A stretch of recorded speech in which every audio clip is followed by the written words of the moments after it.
Este es el podcast del Colegio de Contadores Públicos de Guadalajara, Jalisco. Acompáñanos en este viaje sonoro por el apasionante mundo de la contabilidad y las finanzas. Sean todos bienvenidos. Es un gusto recibir en esta mesa de trabajo y en esta su casa el podcast del Colegio de Contadores Públicos de Guadalajara, Jalisco, por tercera ocasión al maestro en análisis tributario y maestro en Derecho de las Empresas, Pedro Vela Palacios, miembro de la Comisión de Apoyo al Ejercicio Independiente y presidente de la Comisión de Auditoría Interna y Gobierno Corporativo. Con él vamos a hablar de un tema que es muy polémico, pero sobre todo es muy interesante: la urgencia eterna de realizar una reforma fiscal integral y progresiva en México, porque los políticos van y vienen, los cambios a la ley también se realizan, administraciones hemos visto pasar de un color y de otro, pero todo el mundo dice que se necesita, pero nadie la hace. Entonces hoy queremos hablar de eso con nuestro invitado. Maestro Pedro Vela, ¿cómo estás? Muchas gracias por acompañarnos. ¿Cómo te va? ¿Qué tal, Víctor? Buenas tardes. Un gusto estar aquí de nuevo contigo en este podcast que cada vez se vuelve más tradición escuchar por parte de los contadores, y gracias por tu apoyo también que se lleva a cabo este podcast con mucho éxito. No, hombre, muchas gracias por acompañarnos. Tienes toda la razón cuando planteas el tema, la urgencia eterna de realizar una reforma fiscal integral y progresiva en México. Primero, creo que si el propio título lo desmenuzamos parte por parte, vamos a ir entendiendo del tamaño del problema al que nos estamos enfrentando. Primero, consultar contigo, maestro Pedro, ¿por qué es urgente una reforma fiscal en México? ¿Qué es lo que la hace tan urgente? Antes de comenzar con todo el engranaje de preguntas. Sí, como bien lo mencionabas ahorita con la introducción al podcast, administraciones van, administraciones vienen, y desde los años 80, yo creo, se ha venido hablando de la urgencia de hacer una reforma integral que pueda ayudar a cortar la brecha o la desigualdad que existe aquí en México. Si hacemos un comparativo del nivel de captación de impuestos que tiene México respecto a los miembros de la OCDE, o más allá también, si nos vamos a América Latina, vemos que en el caso de México existe una disparidad significativa, y México se encuentra entre los países de la OCDE con menor recaudación tributaria en proporción a su PIB, que es como se suele medir. Tiene un promedio de alrededor del 17% en los últimos años, y esto pues contrasta fuertemente con el promedio de la OCDE, que es de arriba de 34.6 más o menos. Si lo comparamos con países como Brasil, que es nuestro competidor en América Latina número 1, ellos recaudan el 33% del PIB. Si vamos con Argentina, con toda la problemática que tienen, ellos recaudan el 28% de su PIB. Entonces, la verdad es que nosotros estamos muy, muy abajo. Se ha ido logrando aumentar un poquito ese porcentaje, pero a base de una mayor fiscalización, un mayor control por parte de las autoridades fiscales, pero no como consecuencia de una reforma integral que se requiere y se necesita aquí en México. Te comentaba yo que este tema lo traté en un artículo del mes de enero, y cuando me dijeron que iba a grabar en noviembre el podcast, dije, bueno, a lo mejor ya evolucionó. Para noviembre ya voy a estar hablando que ya se vio esa reforma fiscal. La verdad es que no, ya fue aprobada la reforma para 2026 y seguimos con lo mismo, ¿no? Sigue habiendo esa necesidad urgente de hacer esa reforma que permita acabar con esta disparidad. ¿Cuáles son? Si hablamos de factores que originan esta disparidad, pues son múltiples, ¿no? Pero si nos concentramos a lo mejor en 4, uno sería la estructura económica, porque pues hay países con sectores formales más amplios como Brasil y Uruguay, que es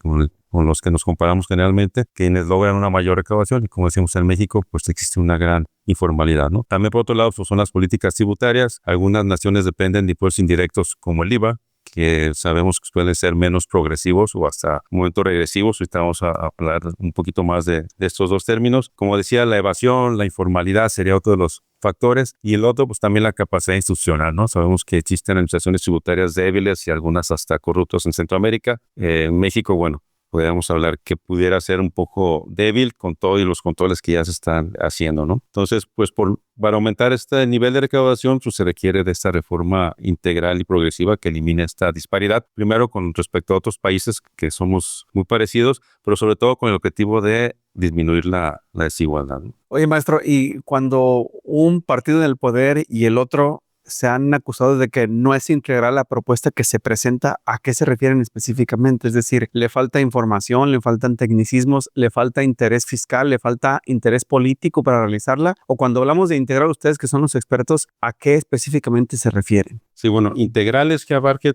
todos los impuestos, es decir, no que sea nada más ajustar algunos impuestos, subir algunas tasas, sino que se requiere toda una una reforma que vaya desde la estructura de los propios impuestos, ¿no? Las razones por las cuales no se da, pues es por la costo político que pudiera darse derivado de hacer esas reformas. Como sabemos, a nadie nos gusta pagar impuestos. Son impopulares. Así es, son impopulares. Entonces, el hecho de hacer esta reforma que en cierta medida estimule o provoque que los contribuyentes que no pagan impuestos ahora paguen y los que ya pagan impuestos paguen más, pues de entrada eso no es viable políticamente. Entonces es por ello que cuando cambian de partido en el gobierno, pues el que sigue asume, o más bien no quiere asumir ese costo político, así es, y no hace esa reforma integral, ¿no? ¿Y progresiva por qué? Es decir, también no podría ser de un año para otro ni en un sexenio completo. Tendría que planificarse, no sé, a 5, 6 años como una presidencia, 10, 15, 18. Ahí estaríamos hablando de gradualidad. Más bien, cuando hablamos de impuestos progresivos e impuestos regresivos, tiene que ver con el efecto que genera ese impuesto en la población. Entiendo. Entonces, si hablamos de impuestos, vamos a hablar primero de lo que son los impuestos regresivos para poder entender un poquito más lo que son los impuestos progresivos. Los impuestos regresivos tienden a ser, de alguna manera, impactan más a las personas que menos ganan. Es decir, vamos a hablar del IVA,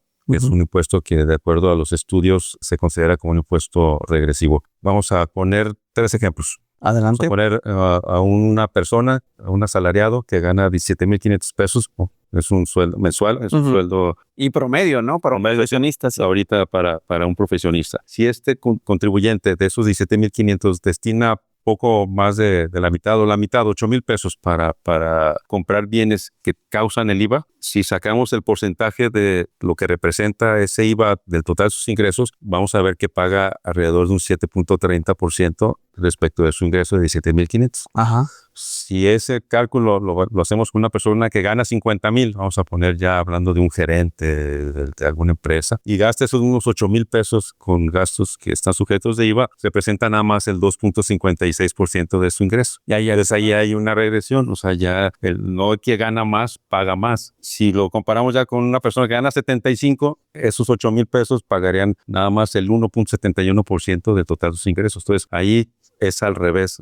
Hablamos de regresión cuando el que gana más paga menos. El porcentaje de impuesto que paga es mucho menor. Y hablamos de que es progresivo cuando ese impuesto es mayor, es decir, quien más gana o quien más tiene, paga más. ¿Qué será lo justo? Sería lo justo, así es. Entonces hablamos de impuestos regresivos y impuestos progresivos dependiendo del efecto que tienen en el contribuyente. Entonces, si vemos las características de un ingreso regresivo, vemos pues, que la carga relativa es mayor para los pobres o para las personas que menos ganan. Generalmente es una tasa fija, como el caso del IVA, que es el 16%, a diferencia del ISR, que es progresivo, empieza con una tasa pequeñita y termina con una tasa más grande, ¿no?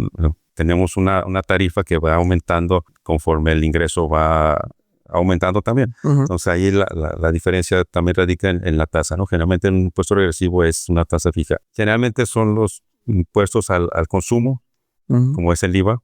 Ahí, o sea, gastas, pagas. Entonces ahí también, claro. Así es. Y también generan una sencillez administrativa y es la razón por la cual las administraciones fiscales, pues les es más fácil gravar con impuestos al consumo, ¿no? Y lo vemos en esta reforma fiscal que acaban de aprobar para 2026, donde lo más fácil fue irse a gravar tabacos, a grabar refrescos, videojuegos, a través del IEPS, que es otro impuesto al consumo. Entonces también ahí generas, o es un impuesto sencillo de recaudar para las administraciones, ¿no? Y permite también prever la recaudación, porque con base al consumo saben cuánto van a ganar, ¿no? Sin mayor esfuerzo. Claro. Ahora, ya hablaste de los formales y de los que pagan todo el tiempo, pero hay un dato importante, los informales. ¿Cuál es el impacto de la informalidad y cuál sería pues esta doble afectación de recaudación social de la informalidad en México? Es decir, estas personas que están en esos sectores donde pues no hay como una obligación clara de pagar impuestos, ¿le pegan al país, le pegan a las finanzas federales o le pegan a todos? Sí, en lo que hablábamos ahorita de los 4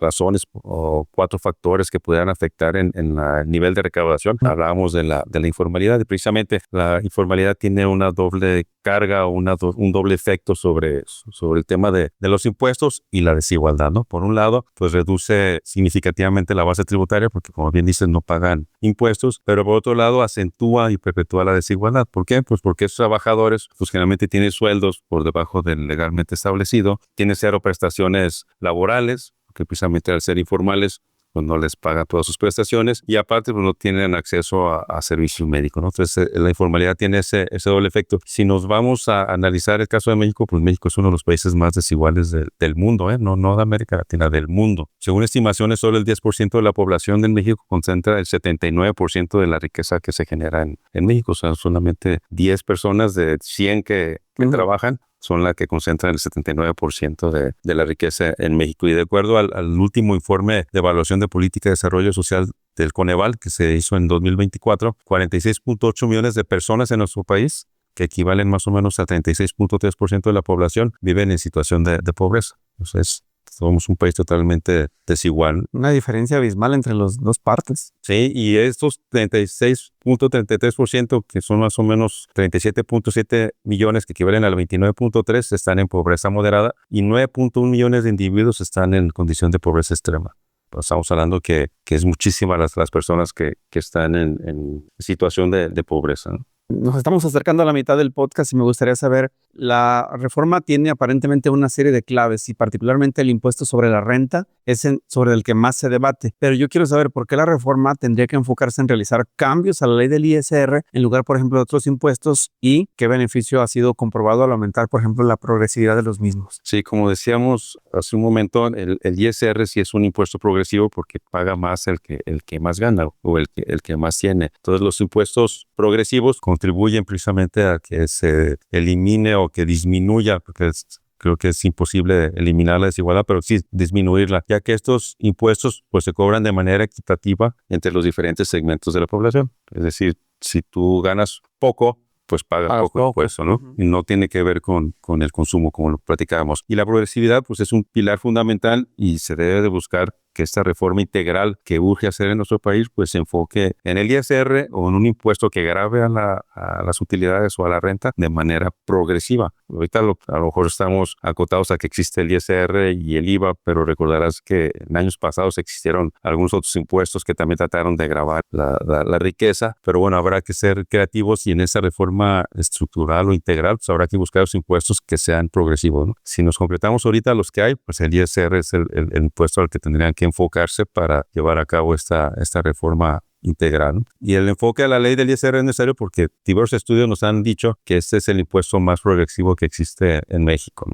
Antes de ir a la pausa, esta reforma evidentemente tiene diferentes puntos y fases, pero ¿cuáles consideras que son las 3 acciones específicas que se proponen en este caso o en este 2025 para ampliar la base tributaria y así incorporar a la economía informal? Sí, antes de tocar ese tema, algo que es importante comentar es que existe ya una relación directa y comprobada que cuando se incrementa la progresividad, incrementa también la recaudación de impuestos. Entonces es algo que también han dejado de lado los políticos que no han considerado por irse a lo fácil, como decíamos en el caso de los impuestos que son regresivos o al consumo como el IVA, les cuesta mucho menos trabajo recaudar y por eso es más fácil nada más aumentar o gravar ciertos productos que no grababan, ¿no? Si vemos la reforma ahora para 2026, que yo tenía la esperanza que para este año sí se diera esa reforma integral y ya vimos que no, pues se enfoca o mantiene la estrategia en el control y la fiscalización para aumentar la recaudación del ISR, pero no es porque se haya modificado la forma en que se paga el impuesto. O sea, han aumentado las revisiones nada más. Sí, y la forma en que van a controlar, no sé, cancelando sellos digitales, tratando de evitar que se siga dando la venta de facturas, todo eso, pero no hay una reforma, o sea, simplemente es mayor fiscalización a través de mayor control para los que ya estamos en el padrón tributario, ¿no? Entonces es importante también recalcar. Ahora, a tu pregunta de qué estrategias o acciones son las que se deben de llevar a cabo para ampliar esta base tributiva e incorporar también a la economía informal, que es uno de los puntos que debe contemplar esta reforma integral, pues vamos a decir 3 nada más ahorita, ¿no? Reorientar los recursos tecnológicos. Se trata de reorientar todos los recursos tecnológicos que ya tiene ahorita el SAT, de modo que no se centren en el control y la fiscalización que mencionaba hace un momento, en los contribuyentes cautivos que existen, sino que a su vez se utilicen para el registro de negocios informales, ¿no? Y lo platicábamos antes de entrar aquí a grabar el podcast. Claro, sí. Tu idea de cobrarles, o no cobrarles, más bien de exigirles, por lo menos a los que pongan ambulantes y fijos y semifijos, exigirles que por lo menos estén registrados, ¿no? Dónde se ponen, dónde están, habría cierto control, pero no lo hacen por lo que decíamos, ¿no? Es un tema impopular, pero bueno, una de las estrategias sería eso, ¿no? Reentrar los recursos tecnológicos. La otra, pues simplificar los procedimientos. Si nos vamos a la historia de los impuestos aquí en México, desde hace muchos años han existido siempre en nuestra legislación regímenes fiscales que van encaminados para que aquellos contribuyentes de baja o mediana capacidad administrativa se incorporen a la economía formal y paguen impuestos de acuerdo a su capacidad administrativa, ¿no? Y también de acuerdo a su capacidad contributiva. La verdad es que aun cuando son regímenes con menores cargas administrativas, no dejan de ser complejos, o sea, siguen siendo aún complejos para la mayoría de las personas, ¿no? Entonces, la idea también sería que esta reforma estructural pues simplifique aún más los procedimientos en materia de impuestos. Y la otra, bueno, también que el mismo gobierno se encargue de instrumentar capacitación y apoyo a todos estos contribuyentes que sin duda necesitarán de orientación para el pago de sus impuestos. Entonces, si revisamos lo que pasó ahora en la miscelánea para 2026, pues sí están utilizando o canalizando sus recursos tecnológicos, pero para fiscalizar a los que ya están, ¿no? O sea, la verdad es que sí cuenta ya el SAT con las herramientas necesarias para llevar a cabo la fiscalización, y esa misma la pudiera utilizar para incorporar a la formalidad a tanto contribuyente o más bien a tantos comerciante o empleado que no está en la formalidad. Claro, la idea es ser seguramente creativos, y es donde a lo mejor a la política en general le falla para poder tener una reforma fiscal así, integral y progresiva en México. Tenemos que hacer una pausa, maestro Pedro Vela. Regresamos enseguida a dar el cerrojazo a esta conversación, la urgencia eterna de realizar una reforma fiscal integral y progresiva en México. Corte y volvemos enseguida.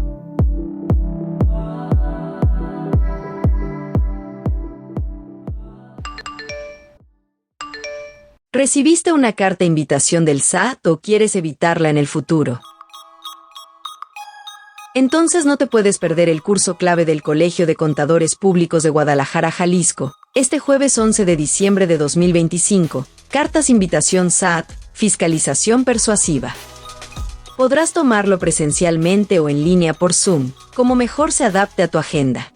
En esta capacitación aprenderás qué es realmente una carta invitación, por qué la emite el SAT y cómo funciona hoy su fiscalización con herramientas modernas como inteligencia artificial, Big Data y conciliaciones automáticas de CFDI. También conocerás los principales motivos que detonan estas cartas, los riesgos de no atenderlas, incluyendo la restricción del sello digital, sobre todo, la forma correcta de responder para proteger tus operaciones y evitar una auditoría formal.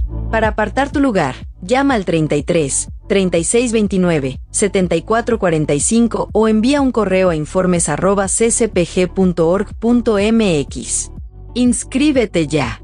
Esta es una oportunidad ideal para ti, tu despacho o tu empresa.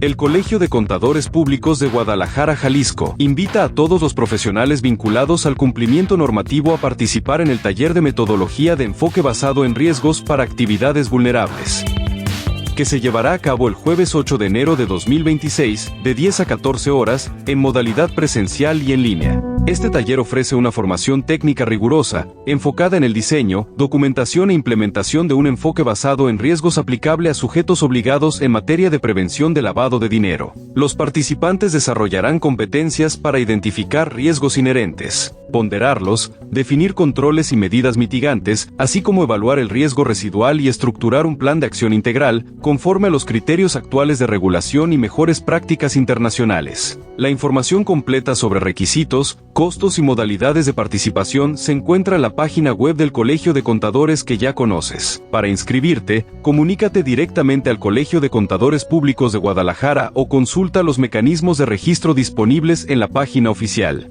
Fortalece tus capacidades profesionales y actualiza tu práctica con este taller especializado.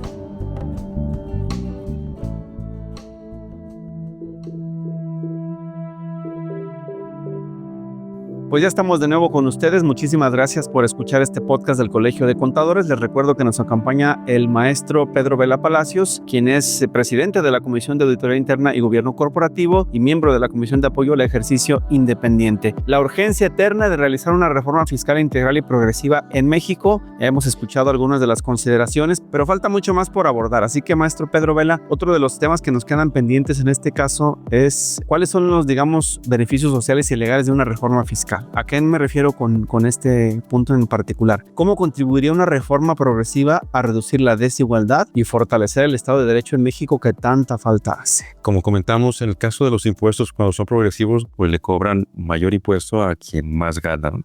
Al que más tiene. Entonces, el hacer esta reforma integral y la razón de ponerle a esta plática la urgencia eterna es porque, pues, como bien decíamos, sexenios pasan, gobiernos de un color, gobiernos de otro pasan y sigue siendo necesaria esta reforma y nadie se avienta a realizarla, ¿no? Uh-huh. Pero ¿qué beneficio sería el hacerlo, esta reforma integral? Pues sería de entrada, pues abrir una mayor cohesión social. Estamos ahorita con un gobierno de izquierda que pondera esa parte, ¿no? La parte social, donde la idea es sacar de la pobreza a la mayor cantidad de personas. El hecho de instrumentar un impuesto de manera progresiva, pues ayudaría para que esa cohesión se dé, ¿no? Esa cohesión social, porque habría una distribución más equitativa de la carga fiscal. La reforma contribuiría a reducir la desigualdad y promovería de alguna manera que la sociedad sea más justa y más cohesionada, ¿no? Hablaríamos ya de una justicia social por ende, al momento del cobro de intereses, que suena a lo mejor contradictorio, ¿no? Porque es como cobrar impuestos. Pues, iba a sacarlos de la pobreza cobrándoles. Ajá, cobrándoles impuestos, pero la idea es que aquel que genere riqueza,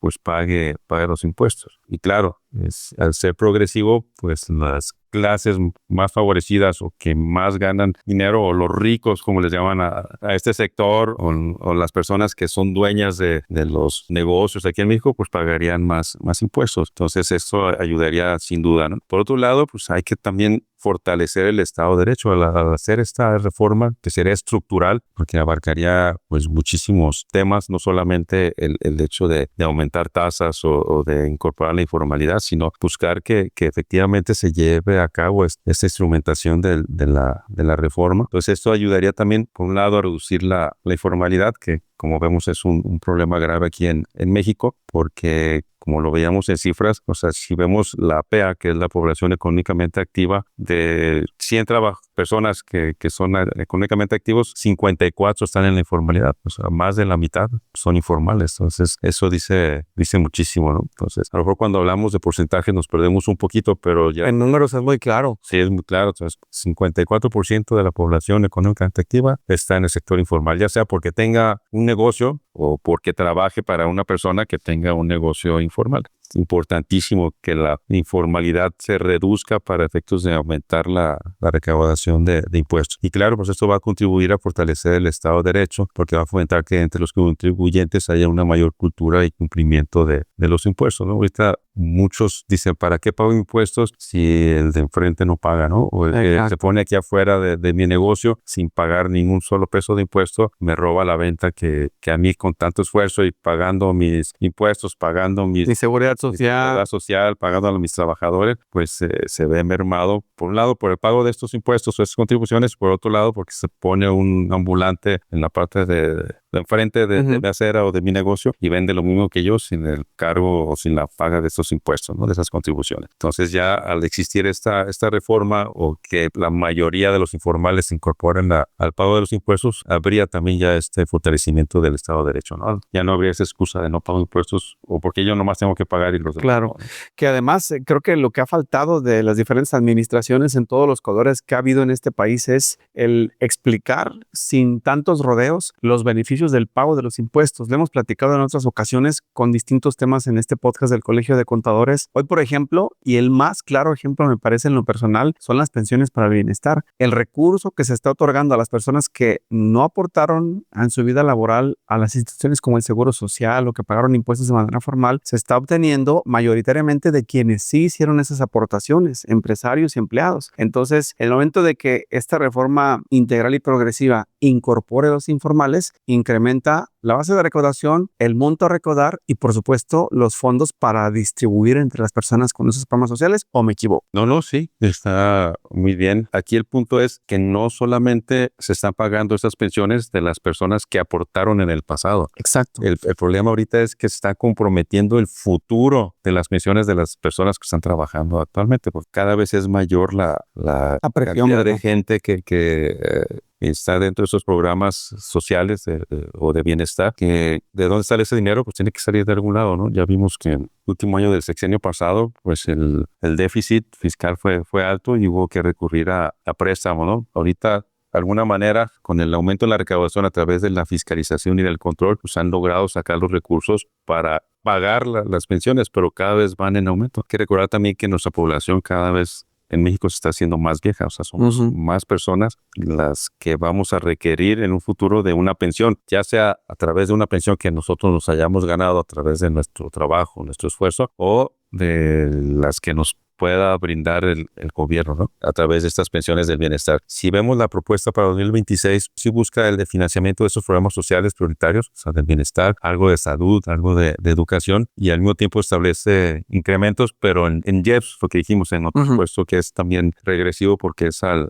consumo, estableciendo pues impuestos a las bebidas saborizadas, aumentándolos, al tabaco también, y justifican todo esto con objetivos sociales y de salud pública, pero la verdad es que pues más allá de desincentivar el consumo de estos productos, pues deja de lado una reforma estructural o integral, que es lo que realmente se requiere. O sea, vamos a decir que es solamente para salir del paso estos aumentos, pero no están atacando de fondo lo que realmente requiere este país, que vamos a requerir cada vez de mayores recursos para el pago de estas pensiones. Vamos a hablar de las pensiones formales y de las informales. Oye, es como si se tratara de ganar tiempo, ¿no? Políticamente, es decir, hoy resuelvo en este 2025 lo que viene en 2026, pero no estoy pensando lo que sigue a futuro. Que sea futuro. Y yo creo que tarde que temprano, como dice la frase, el futuro nos va a alcanzar. Y cuando pase eso, pues no sé qué vaya a pasar aquí en México. Entonces, pues esta urgencia cada vez es mayor.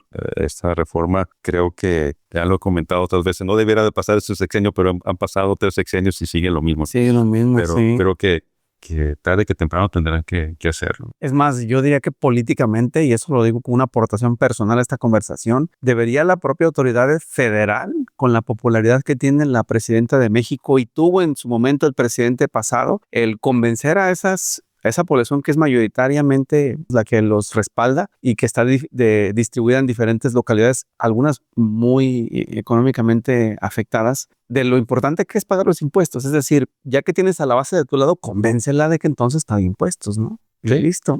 Aquí, bueno, lo que pasa es que el discurso se separa de la realidad, ¿no? O sea, sí dice que paguen los ricos, ¿no? Y se ejercen acciones para cobrarle a ellos, y sí se han hecho, pero a través de la fiscalización, ¿no? O sea, de mayores controles y demás, pero no realmente de darles una mayor carga de impuestos a ellos, sino de cobrarles a lo mejor sobre planeaciones o estrategias que hicieron en sus empresas en años pasados, pero tarde que temprano se va a acabar. Entonces ya no habrá más que cobrarle, ya sea porque hayan prescrito las acciones de cobro de la autoridad o caducado, o porque pues ya no haya más ricos a quien cobrarle. Entonces sí tenemos que mirar hacia abajo, o sea, mirar hacia los más contribuyentes. Hay ejemplos en otros países donde una recaudación así de agresiva ha incluso cerrado fuentes de ingreso y que, pues, como dices, se acabó a quién cobrarle, o no hay en el mundo ejemplos de esa situación. No, sí los hay. Y bueno, ahorita, si irnos a otros países, lo estamos viendo con declaraciones de a quien le están queriendo cobrar ahorita los impuestos, ¿no? Que es el mal ahorita de la película y cuestión, que está diciendo y está promoviendo que ya no se realicen inversiones. Por lo menos él ya está diciendo que no va a realizar inversiones aquí en México. Y bueno, yo creo que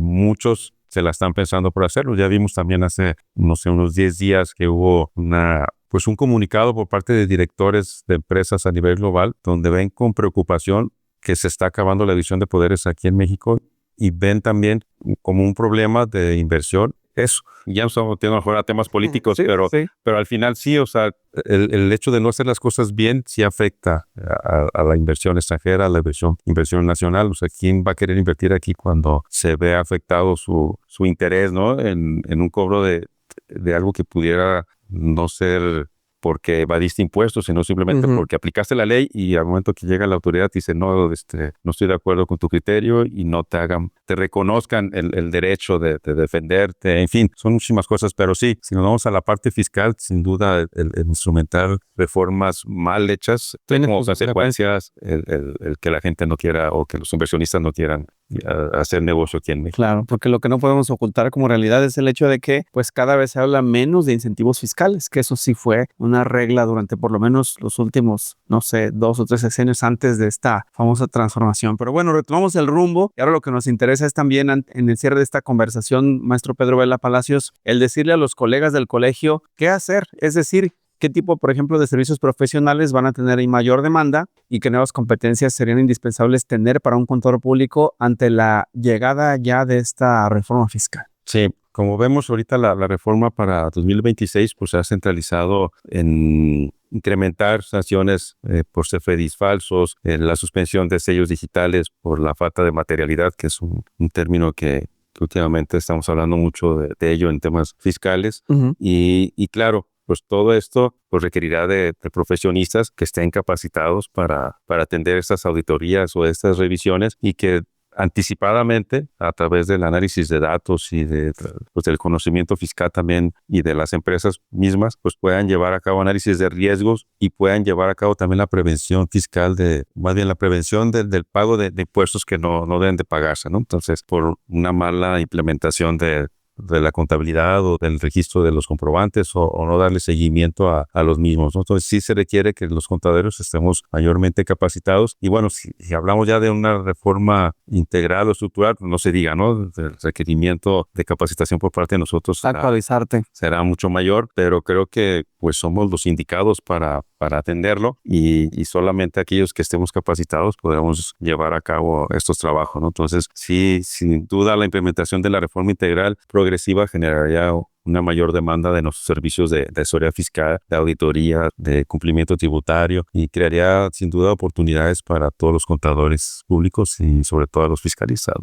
Pero ojalá llegue esa reforma, ¿no? Por lo pronto, con lo que está, debemos también de capacitarnos, ¿no? De actualizarnos. Y bueno, en caso de ser así y en este escenario que se pudiera vislumbrar en una eventual reforma fiscal, ya así de ese calado fiscal integral y progresiva, ¿cuál será el papel crucial del contador público en la educación fiscal y por qué crees que es importante? Tendría que ser importante para tener una cultura de cumplimiento. Como sabemos, el contador de empresa o el asesor de empresa, pues es el experto conocedor de la materia fiscal y somos los encargados de alguna manera, a lo mejor se oye muy ambicioso nuestra parte, de educar al empresariado en términos fiscales, pero bueno, por lo menos somos los encargados de hacerles saber de la materia fiscal a todos los empresarios, a las pequeñas empresas, en general a cualquier persona que pague impuestos. Entonces, nuestra función creo seguirá siendo vital porque con esa educación o esa transmisión del conocimiento a los empresarios, pues genera esa mayor cultura de cumplimiento, ¿no? Como se mencionó anteriormente, y contribuye a fortalecer pues, el Estado de Derecho y la transparencia, ¿no? Yo creo que el contador,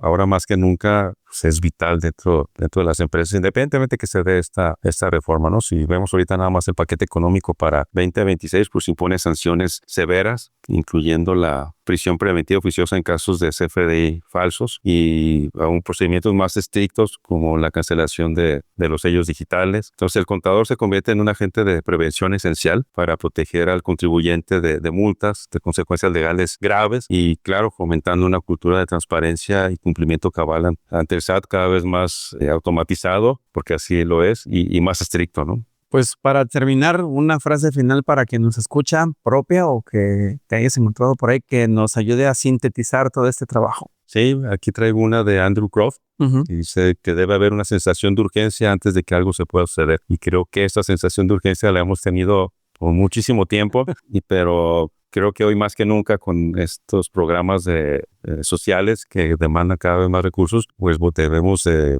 estar conscientes, tanto nosotros como contribuyentes, nosotros como contadores públicos, como la clase política y gobernante, de esta urgencia inminente que tenemos de hacer una reforma fiscal integral y progresiva. Muy bien, pues así llegamos al final de este podcast en el tema que ya usted escuchó, la urgencia eterna de realizar una reforma fiscal integral y progresiva en México. Nuestro acompañante, nuestro invitado, el maestro Pedro Vela Palacios, a quien le agradecemos como siempre la charla. Maestro, te esperamos en la siguiente. Sabemos que pronto será. Muchas gracias, Víctor. Gracias. Gracias a usted que nos acompañó también en este podcast. Soy Víctor Montes Rentería. Pásela muy bien. Lo invitamos a que escuche el siguiente episodio la próxima semana. Hasta luego.